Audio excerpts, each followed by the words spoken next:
वज़ीर-ए-आज़म ने निगरान दौर के बाद गंदम की दरामद जारी रखने का नोटिस ले लिया है और मौजूदा हुकूमत ने गंदम की दरामद जारी रखने की तहकीकात करने के लिए 4 रुकनी कमेटी तश्कील दे दी है। कमेटी फरवरी 2024 के बाद गंदम दरामद करने की इजाज़त देने और LCs खोलने की जिम्मेदारियों का तयन करेगी।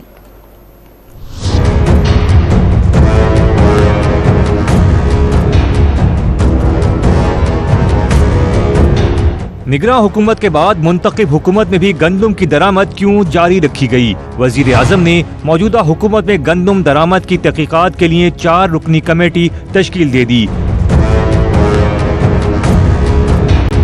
कमेटी वाफिर स्टॉक के बावजूद फरवरी 2024 के बाद गंदम दरामदात का मामला देखेगी। गंदम दरामद की इजाज़त और LCs खोलने की जिम्मेदारों का तयन भी किया जाएगा। कमेटी 4 रोज में अपनी रिपोर्ट वज़ीर आज़म को पेश करेगी। इदारा शुमारियात ने इंकशाफ किया था कि मौजूदा हुकूमत ने मार्च में 6,91,136 मैट्रिक टन गंदम दरामद की, जबकि निगरान दौर में 27,58,226 मैट्रिक टन गंदम दरामद की गई।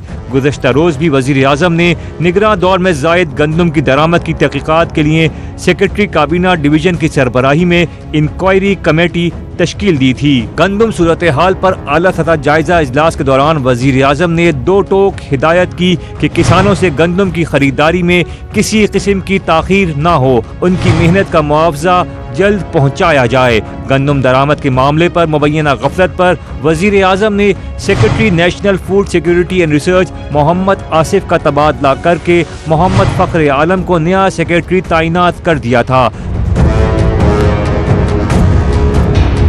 ज़राए के मुताबिक वज़ारत नेशनल फूड सिक्योरिटी ने वज़ीर आज़म ऑफिस को ब्रीफिंग में बताया कि निगरान दौर में वज़ारत ख़जाना की सिफारिश पर निजी शोबे को मुकर्ररा हद के बजाय खुली छूट दी गई। वज़ारत नेशनल फूड सिक्योरिटी ने वज़ारत तिजारत और TCP की तजावीज़ को नज़रअंदाज किया। मुनज़्ज़म मंसूबे के तहत इजाफी गंदम की दरामद से कौमी खजाने को 300 अरब रुपए से ज़ायद का नुकसान हुआ। दूसरी जानिब federation of Pakistan chambers of commerce ने गंदम की दरामद का दिफा किया। FPCCI का कहना है कि निगरान दौर में गंदम की दरामद से आटे की कीमत कम हुई।